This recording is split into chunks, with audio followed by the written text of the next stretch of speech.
Bonjour à tous et bienvenue dans cette nouvelle vidéo. Alors, dans cette vidéo, c'est la suite, c'est la suite de nos vidéos sur les commodités qu'on a commencé à faire, ça fait 3 à 4 semaines, voilà. Donc, dans cette vidéo, j'ai voulu revenir sur certaines bases parce que, voilà, on a commencé assez fort avec les vidéos, donc je voulais vraiment revenir sur certaines bases de la fonda sur les commodités. Alors, la première vidéo sur les commodités que j'ai commencé à faire, c'était sur l'or, voilà, cette vidéo qui est là. Je vous invite à la voir. Ensuite, j'ai enchaîné avec une deuxième vidéo sur l'or, c'est elle qui est là. Une autre notion fonda or. Ensuite, le samedi passé, j'ai enchaîné sur une vidéo sur le pétrole. Je vais mettre tout ça dans une playlist et mettre ça dans playlist ici, voilà. Je vais faire une playlist commodité que je vais mettre dans playlist et donc n'hésitez pas à voir tout ça. Sinon, tout de suite, on rentre dans le vif du sujet, mais comme d'habitude, avant de commencer, n'oublie pas de liker, de t'abonner, ça fait plaisir et ça donne la force. Alors, on va définir rapidement, c'est quoi l'analyse fondamentale. Je pense que si vous suivez cette vidéo, vous savez ce que c'est que la fonda. On va pas perdre du temps sur ça. Je vais juste mettre une définition rapide.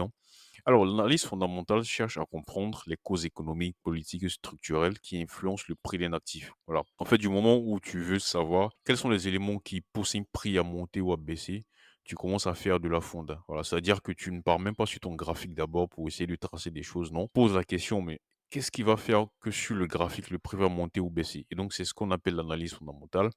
Et donc, le fait de se poser la question pourquoi le prix monte ou baisse, voilà, c'est le début de l'analyse fondamentale. Que récemment, je pense que vous avez tous vu ça, un exemple palpable, voilà, c'était sur le pétrole. La hausse qu'on a connue ici, ça c'est une graphique en 4 heures du pétrole WTI. La hausse qu'on a connue ici, voilà, en 4 heures, c'était plutôt des causes géopolitiques. Voilà, si on vient sur ce graphique, on se demande pourquoi est-ce que le pétrole est monté comme ça, c'est à cause des tensions entre Israël et Iran. Donc c'est ce qui a fait monter le prix comme ça. Et donc ça, c'est faire de la fonda. Vous voyez, donc quand on dit on fait de la fonda, c'est d'observer les flux réels d'offres et de demandes, parce que c'est l'offre et la demande qui dictent le prix. Ça, c'est plutôt beaucoup axé pour les commodités. C'est d'étudier les facteurs macroéconomiques, tout ce qui est inflation, croissance, taux d'intérêt. Voilà, ça, c'est vraiment la base pour toute personne qui fait de la fonda. C'est vraiment les choses de base à connaître en détail. Inflation, croissance, taux d'intérêt et bien d'autres choses. Par exemple, emploi aussi. Et aussi d'intégrer la géopolitique. Voilà, parce que la géopolitique, c'est important. D'ailleurs, j'ai montré un exemple tout à l'heure avec Israël et Iran. Pour les commodités, ça, c'est très, très, très intéressant. Un peu partout d'ailleurs, même sur le Forex et tout. On a aussi les politiques monétaires et les stocks. Les stocks, c'est plutôt pour les commodités. Et donc ça, c'est globalement l'analyse fondamentale. On va pas perdre du temps sur ça. On va passer directement à la fonda des commodités. Voilà. Et donc, on se pose la question, à quoi va servir l'analyse fondamentale pour un trader de matières premières? Quand je parle de commodité, je parle de matières premières, Donc, n'ayez pas peur quand vous entendez commodité. Commodité, ça fait référence à matières premières. Donc, ça va nous servir à quoi, au fait, de faire de l'analyse fondamentale sur les commodités? Alors, naturellement, faire de la fonda sur les commodités, ça va nous permettre d'anticiper les tendances du prix. Voilà, ça, c'est c'est l'argument ultime. C'est pour ça que je l'ai mis en premier. C'est pour ça qu'on fait de la fonda, c'est-à-dire qu'on essaie de comprendre ce qui se passe pour essayer d'anticiper ce qui peut se passer encore, pour se mettre dans le bain de ce qui se passe, au fait. Donc, j'ai mis un exemple ici. Si la Chine annonce un plan de relance massif, cela pourrait faire monter la demande de cuivre. Le cuivre, c'est un métal industriel. Voilà, lui, c'est plutôt dans l'industrie qu'on l'utilise. Et donc, quand c'est comme ça, tu anticipes un mouvement haussier du cuivre. Donc, tu vas spéculer sur le cuivre à la hausse. Pourquoi? Parce que si la Chine annonce un plan de relance massif, ça veut dire qu'elle va adoucir, par exemple, les conditions d'emprunt, vous voyez, elle va peut-être injecter de la liquidité, elle va vouloir relancer son secteur industriel, et cetera. Donc tout ça, ça va emmener de la croissance, tout ce qui est croissance économique, tout ce qui est activité industrielle, etc. Et donc, si tu as de l'activité industrielle qui tourne, ça veut dire que tu as usage, tu as beaucoup de demandes, tu auras beaucoup de demandes, tu vas faire beaucoup usage de tout ce qui est matières premières industrielles, notamment tout ce qui est aluminium et cuivre, vous voyez.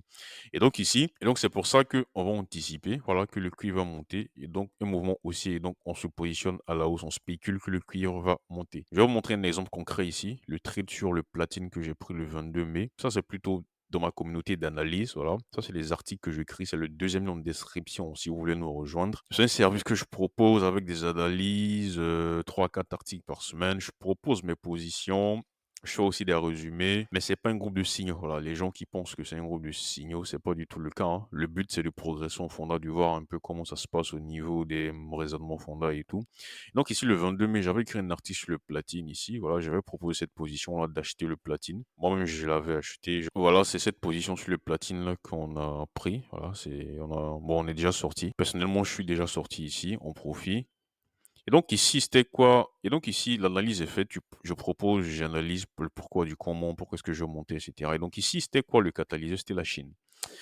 C'est ce que j'ai marqué ici. Le catalyseur est l'appétit croissant de la Chine pour l'or, qui pourrait maintenant migrer vers le platine comme substitut à cause du prix de l'or. Parce que l'or montait, le prix montait. Et donc, pour substituer l'or dans les usages, on peut utiliser le platine, voilà, comme substitut à l'or. Il y a aussi beaucoup de demandes venant de la Chine, de tout ce qui est bijouterie en platine. Les bijoutiers aussi commençaient à beaucoup substituer tout ce qui est les autres métaux par le platine. Donc, il y avait beaucoup de demandes venant de la Chine, voilà. Donc, à l'annonce de cette news-là, dans les gros journaux Bloomberg, et cetera, le platine s'est envolé, voilà. Et donc, c'est cette, 1 poussée qu'on a eue ici. C'est c'est suite à l'annonce venant de la Chine, voilà, qu'il y a une demande de la Chine qui est croissante au niveau de la bijouterie. Et donc, tu as le platine qui a explosé comme ça c'était la première chose. Non, la deuxième chose aussi, c'était une analyse au niveau de l'offre et de la demande, voilà. Il y a ce qu'on appelle le World Platinum Investment Council. Eux, c'est un gros acteur au niveau de tout ce qui est platine dans le monde entier, ils donnent des informations. Ils font aussi ce qu'on appelle des rapports trimestriels. Voilà. Donc, dans le rapport du premier trimestre, ce qui ressort de ce rapport-là, c'est quoi? Vous pouvez avoir ça sur le site, hein. Vous partez WPIC, vous tapez ça, World Platinum Investment Council. Et donc, dans ce rapport-là, ce qui ressortait beaucoup, c'est que l'offre du platine va baisser drastiquement cette année. Voilà, alors que la demande entend de croître, notamment venant de la Chine. Et donc, quand tu as l'offre qui baisse et tu as la demande qui augmente, vous savez ce que ça veut dire. Ça veut dire que le prix va monter. Et donc, c'était un élément encore de plus voilà, qui allait dans le sens d'achat du platine. Et donc, nous sommes rentrés ici et donc on est déjà sorti. Et donc, le type a déjà été tapé. Voilà. Et donc, ça, c'est un exemple. Voilà. Tu analyses ce qui se passe pour anticiper les tendances du prix. C'est ce à quoi c'est le plus gros avantage du fait de la fondation sur les commodités. Ensuite, le deuxième élément, c'est quoi? C'est d'identifier les matières premières les plus attractives. L'analyse fondamentale sur les commodités va te permettre de savoir quoi acheter ou de vendre. Voilà, l'or, pétrole, gaz, etc. En fonction des conditions économiques du moment, parce que c'est pas les mêmes matières premières. Il y a différentes classes, voilà. Et donc, en fonction des conditions économiques du moment, il y aura plutôt des matières premières qui seront privilégiées par rapport à d'autres. Je vais prendre un exemple simple. Par exemple, ici, un exemple concret traite sur l'aluminium du 11 juin. En fait, présentement, je suis positionné sur l'aluminium. Je vais vous montrer ça. Voilà, c'est ça qui est là. J'ai déjà monté le SL ici. Je pense qu'à l'ouverture du marché, je vais sortir un peu le profit ici. En fait, c'est quoi? Qu'est-ce qui m'a poussé à prendre cette position-là? C'est l'analyse fondamentale, aussi simple que ça. L'argument principal, ce sont des attentes réflationnistes pour l'été. Parce que quand on regarde tout ce qui est... Il y a assez quand même de métriques au niveau de la croissance, liquidité, aussi inflation qui montrent que au niveau de l'été, c'est probable, c'est très probable que tout ça réaccélère, voilà, reparte à la hausse au niveau mondial, mais surtout au niveau américain. Et donc ça, c'est un environnement macroéconomique. En macro, il y a plusieurs types d'environnements comme ça. L'environnement dans lequel tu as une bonne croissance, une bonne inflation et aussi de la liquidité, on appelle ça un environnement réflationniste. Et donc, il y a de fortes chances que ça arrive. Quand tu as de la croissance, ça veut dire que les usines tournent. Donc, tu as des échanges de matières premières. Et donc, notamment, il y aura beaucoup de demandes de matières premières. Donc, l'aluminium, tout ce qui est énergie, tout ce qui est énergie et métaux industriels. Et donc, j'ai fait un pari sur ça. Je suis entre le 11 ici, voilà. Et donc, sur l'aluminium en achat. Et donc, si vous voulez plus de détails, vous devez regarder l'avant-dernière vidéo que j'ai fait. C'est pas la dernière vidéo. La dernière vidéo, c'est celle que vous regardez présentement. Donc, c'est l'avant-dernière vidéo sur les commodités que j'ai faite. C'est plutôt celle-ci. Voilà.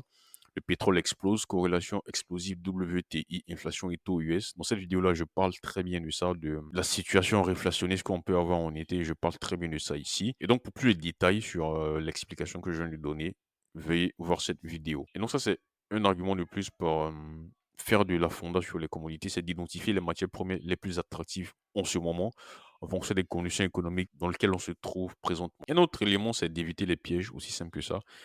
Je vais prendre un exemple ici, l'exemple de l'or. Même si un graphique semble haussier, une remontée des taux réels peut faire chuter l'or. Il y a il y a une grosse corrélation entre les taux réels et l'or. Je ne vais pas du tout parler de ça ici, hein, des taux réels et de l'or. C'était le but de la première vidéo sur les commodités ici. Donc, je vous invite à voir cette vidéo-là. Je vais pas du tout parler de ça ici. C'est très bien détaillé dans cette vidéo. Même si une remontée des taux réels peut faire chuter l'or, de même une hausse des taux réels peut faire monter l'or simultanément. Donc, la compréhension de la cause profonde permet d'avoir plus de discernement dans sa prise de décision. Parce que ce qu'on a l'habitude de voir, c'est quoi? C'est que les taux réels vont, avant l'incident Ukraine-Russie, hein, en février 2022, ce qu'on avait l'habitude de voir, c'est quoi? C'est que le taux réel évolue inversement par rapport à l'or. Mais après ça, ils ont commencé à évoluer positivement. Et donc, s'ils ne comprennent pas les causes profondes, c'est ce que j'ai mis ici, les causes profondes permettent ou qui ont fait que cette corrélation a été brisée, bah, tu ne peux pas bien te positionner, tu ne peux pas prendre de bonnes décisions, vous voyez? Donc, je vais pas du tout détailler ça ici, hein. Je vous invite à voir cette vidéo. Voilà, c'est très bien détaillé ici. Et donc, exemple concret, l'évolution de l'or et les taux réels après l'éclatement de la guerre Ukraine-Russie. Tous les détails sont dans la première vidéo sur les commodités. Donc, voici le graphique ici. Ici, en couleur or, ici, c'est l'or. Voilà, ça, c'est l'or. En noir, ici, c'est le taux réel. Le taux réel, ici, il a été inversé, hein. J'ai inversé le taux réel ici pour plus de compréhension, pour que ce soit plus facile, pour que ça soit plus facile. Sinon, c'est inversé. Quand tu vois que le taux réel monte ici, en réalité, il chute. Quand il chute, en réalité, il monte. Mais ici, c'est inversé. Avant février 2022, vous voyez qu'ici, c'était plutôt corrélé. Mais je rappelle que le graphique est inversé ici. Le graphique du taux réel est inversé. Donc, quand tu vois que c'est corrélé, c'est que c'est inversement corrélé. Quand tu vois que c'est inversement corrélé, c'est que c'est corrélé. Avant 2022, quelque part ici, vous voyez que c'était inversement corrélé. Voilà. Je rappelle que j'ai inversé le graphique, donc c'est inversement corrélé. Mais puisque le graphique est inversé ici, vous voyez que c'est corrélé. Après l'éclatement Russie-Ukraine, vous voyez que ici, ça s'est décorrélé, mais c'est inversé. Sinon, c'est plutôt corrélé maintenant. Et donc, le fait de comprendre les causes réelles de ce qui s'est passé pour avoir cette décorrélation-là, c'est important. Et donc, je vous invite vraiment à voir c'est quoi la corrélation entre les taux réels US et l'or, parce que ça, c'est une corrélation importante, pour toute personne qui trade l'or. Pour toute personne qui trade l'or, voilà, c'est indispensable. Et donc maintenant, on a vu pourquoi est-ce que c'est important du fait de la fonda sur les commodités. Maintenant, on va voir les grands facteurs fondamentaux à suivre concernant les commodités. Qu'est-ce qui est important pour les commodités au niveau de la fonda? Et donc ici, j'ai mis un petit tableau. Ici, vous avez les éléments qui sont importants pour les commodités, voilà. Les éléments qu'il faut surveiller, offre, demande. Je pense que vous avez vu ça tout à l'heure. Je vais montrer un exemple avec le trade sur le platine que j'ai fait dans mon analyse, voilà. Dans l'analyse, de l'article que j'avais écrit le 22 mai ici. Après, il y a les stocks aussi qui sont importants au niveau fondamental pour les commodités. Il y a tout ce qui est géopolitique. Géopolitique, vous voyez ça maintenant. Tu as Iran, Israël, les tensions géopolitiques, tu as le pétrole qui explose. On a la monnaie, il y a le dollar qui est un très, très, très, très, très important. Voilà, c'est un élément très important pour la fonda des commodités. On va mettre l'accent sur ça dans cette vidéo. C'est sur ça qu'on va mettre l'accent. Tu as aussi tout ce qui est politique monétaire et saisonnalité. Saisonnalité, c'est quoi? C'est que, bon, par exemple, ici en hiver, tu as une forte demande de gaz naturel, donc on s'attend à ce que le prix soit plus élevé que d'habitude, vous voyez. Mais dans cette vidéo-là, on va plutôt mettre l'accent sur quoi? Sur le dollar. Quel est le lien entre le dollar et les commodités? Ça, c'est très important. Voilà. Les autres vidéos, on parlera des autres facteurs. Sinon, on va parler du dollar dans cette vidéo. Et donc, pourquoi est-ce que le dollar, c'est important? Un dollar qui est fort rend l'or ou le pétrole cher. Donc la demande va baisser, le prix va baisser. Ça, il y a une subtilité ici, donc je vous invite vraiment à suivre ce que je vais dire maintenant. Il y a vraiment une subtilité ici, à bien saisir, à bien comprendre. Et donc ici, on va faire le lien entre le dollar et les commodités. On va prendre spécialement le cas de l'or, sinon on pourrait faire la même chose avec les autres commodités. Et donc, que se passe-t-il quand le dollar se renforce? Alors, la première chose, c'est que pour les investisseurs hors États-Unis, d'abord, je veux dire quelque chose, c'est que la majorité des commodités, quasi-totalité, sont libellées, sont cotées en dollars. Vous voyez, donc si tu veux acheter, c'est avec c'est en dollars que tu vas acheter. Donc, donc, je reviens à la question, c'est quoi? Que se passe-t-il quand le dollar se renforce?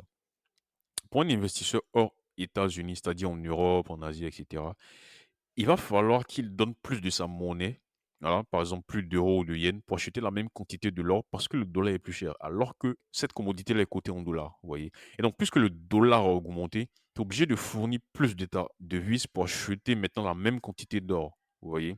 Et donc, l'or devient plus cher pour lui.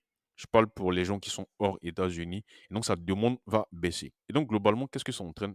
Pour le marché en général, quand le dollar va monter, l'or va devenir moins accessible globalement parce que les gens auront besoin de fournir plus de leur devise pour acheter de l'or parce que le dollar est monté. Cela va entraîner généralement une baisse de la demande mondiale. Voilà. Donc, le résultat, c'est quoi? C'est que le prix de l'or en dollars tend à baisser. Voilà.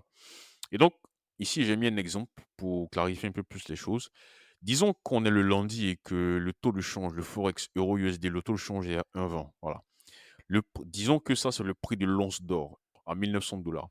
Et donc le lundi, quelqu'un qui va acheter une once d'or en fonction du forex, du taux de change en vigueur le lundi, s'il est en Europe, il va acheter ça à 1583 €. Il va fournir 1583 €.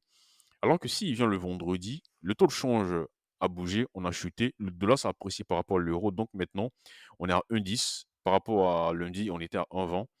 Et donc, il y a une baisse. Le dollar s'est apprécié par rapport à l'euro, alors que l'once d'or n'a pas varié. Et donc, pour l'Américain, lui, il s'en fout. Vous voyez, il va toujours acheter ses 1900 $. Mais pour l'Européen, il est obligé de fournir plus de sa devise. Vous voyez, il va fournir maintenant 1727 € pour acheter la même quantité d'or. Donc, vous voyez qu'ici, c'est compliqué. Donc, le prix de l'or n'a pas bougé en dollars, mais pour un Européen, il va coûter 144 € de plus.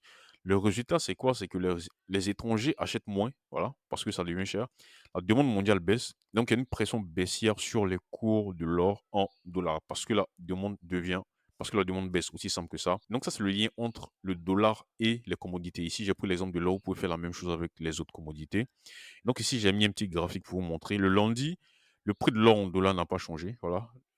Disons que ça, c'est une once d'or, ça c'est le prix d'une once, ça c'est le prix d'une once d'or en dollars. Lundi, vendredi, c'est la même chose. Alors qu'en euros, vous voyez qu'il y a un décalage parce que le dollar s'est apprécié, aussi simple que ça. Et donc ici, à quoi je voulais en venir, ce n'est pas vrai de dire, ça c'est la petite subtilité, ce n'est pas vrai de dire que un dollar fort rend l'or plus cher. Ça, c'est pas vrai. C'est plus subtil que ça. Ce qu'il faut dire, c'est quoi? C'est que un dollar fort rend l'or plus cher pour les acheteurs non américains. Vous voyez?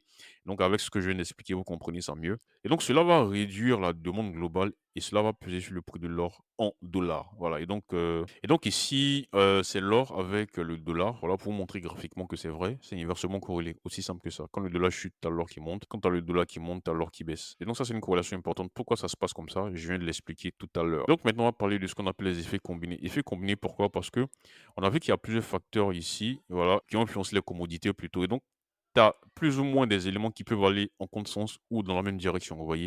Et donc, c'est ce qu'on appelle les effets combinés. Et donc, on va parler de ça. Le premier, c'est quoi? Facteur opposé. Tu as le dollar qui est fort.